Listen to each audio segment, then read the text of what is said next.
Assalamualaikum warahmatullahi wabarakatuh. Terima kasih yang sudah subscribe, like, memberikan komentar, dan share video saya.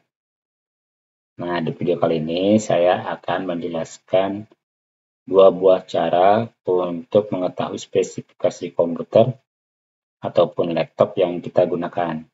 Oke, sekarang cara yang pertama, teman-teman lihat di sini ada search. Kita klik, lalu ketikkan DXDiag. Nah, di sini ada kelihatan nih. Logonya seperti ini ya, DXDiag, tanda seperti ini. Kita klik saja.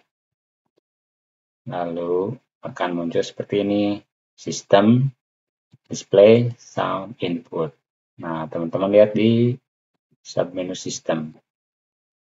Di sini terlihat nih, current date atau time ya. Jadi tanggal sekarang itu adalah 17 Agustus, jamnya jam 21.16.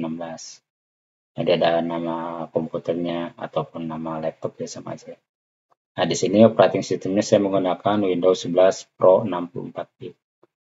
Language-nya yang saya gunakan bahasa Inggris, sistem manufaktur, maksudnya ini Lenovo mereknya ya, yang laptopnya. Di sini terlihat nih, ya ada prosesornya AMD Ryzen 7. Memori 16.384 MB, berarti 16 GB ya. Nah, ini direct versionnya DirectX 12. Kemudian di sini ada nih display ya, biasanya terlihat ya seperti ini, AMD Radeon.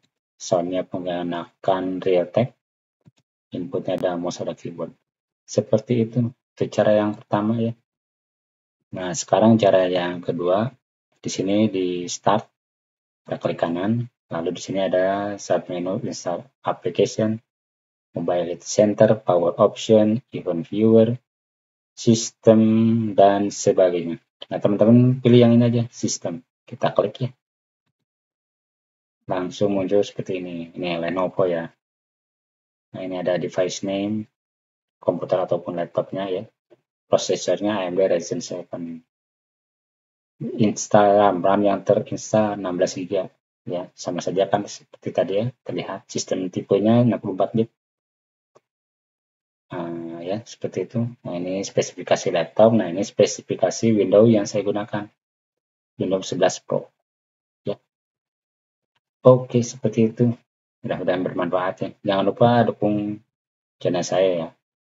Dengan cara like video ini, lalu subscribe channel saya, dan nyalakan loncengnya supaya teman-teman tidak ketinggalan video berikutnya. Semoga bermanfaat. Billahi taufiq wal hidayah. Assalamualaikum warahmatullahi wabarakatuh.